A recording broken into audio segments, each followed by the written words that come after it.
On regarde sur cette vidéo le réglage des couteaux diviseurs sur des scies à format Robland de la Z300, Z400, Z500, c'est le même principe. On commence par forcément ouvrir l'accès au bloc de sciage. Pour desserrer, on a la vis en façade. Pour regarder sur quoi on joue, je vais le démonter complètement. Vous avez derrière cette pièce 4 4 vis d'appui qui vont venir régler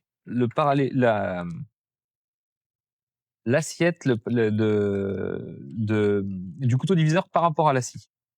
Ces vis-là, une fois que ce réglage-là, une fois qu'il est fait, il est bon pour tous les couteaux diviseurs que vous allez monter. Mais des fois, il peut avoir bougé un petit peu avec le temps, on peut avoir un couteau diviseur qui est pas bien aligné. Donc cet alignement se joue sur ces 4 vis. Donc on place le couteau diviseur qui va avec notre lame, on visse la rondelle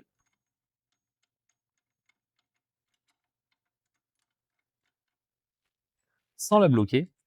Et là, avec la clé Allen de 4, on va venir par ces trous accéder aux vis d'appui.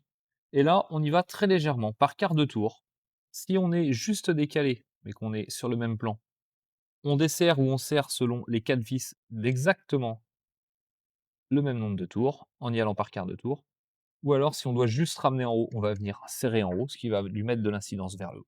Bref, à vous de faire, de trouver le bon réglage pour avoir un plan, un inciseur sur le même plan que sur votre lame. Pour ce qui est après de la garde par rapport à votre lame, ça vous avez l'habitude, ça ne change pas. On vient bloquer et on a un couteau diviseur de serré.